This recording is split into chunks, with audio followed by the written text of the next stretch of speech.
ఇది the వేదంశ్ devotional దివ్యమైన కథలు. ఆలయ విషయాలు మీకోసం. ఎరుకలమ్మ తల్లి ఆలయం వెనుక ఉన్న అసలు కథ ఏమిటి?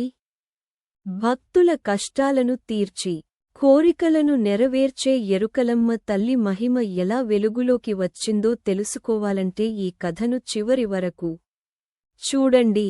ఎరుకులమ్మ అమ్మవారు ఆంధ్రప్రదేశ్ మరియు తెలంగాణ ప్రాంతాలలో కొందరు ఎరుకల సమాజాల కులదేవతగా, గ్రామదేవతగా పూజించబడే శక్తి స్వరూపిణి.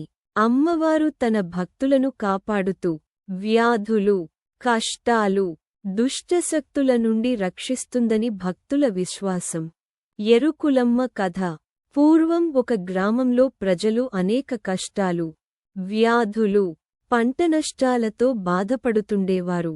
ఆ సమయంలో గ్రామంలోని ఒక భక్తురాలికి అమ్మవారు కలలో దర్శనమిచ్చి, ఎరుకులమ్మ కథ. నేనే ఎరుకులమ్మను, ఈ గ్రామానికి రక్షకురాలిని. నా కోసం ఒక స్థలంలో గుడి నిర్మించి పూజలు చేస్తే మీ గ్రామం సుభిక్షంగా ఉంటుంది అని ఆజ్ఞాపించిందని చెబుతారు. ఎరుకులమ్మ కథ. గ్రామస్థులు కలిసి అమ్మవారి ఆలయాన్ని నిర్మించి ప్రతి సంవత్సరం జాతర నిర్వహించడం ప్రారంభించారు. అప్పటి నుండి గ్రామంలో వర్షాలు కురిసి పంటలు బాగా పండుతూ ప్రజలు సుఖశాంతులతో జీవించారని స్థానిక పురాణం చెబుతుంది. జాతర విశేషాలు.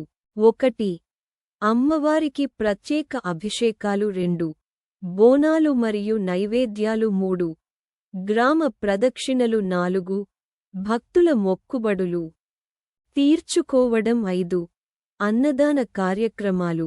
జాతర సమయంలో వేలాది మంది భక్తులు అమ్మవారిని దర్శించుకుని ఆశీర్వాదాలు పొందుతారు. ఆలయ స్థానాలు.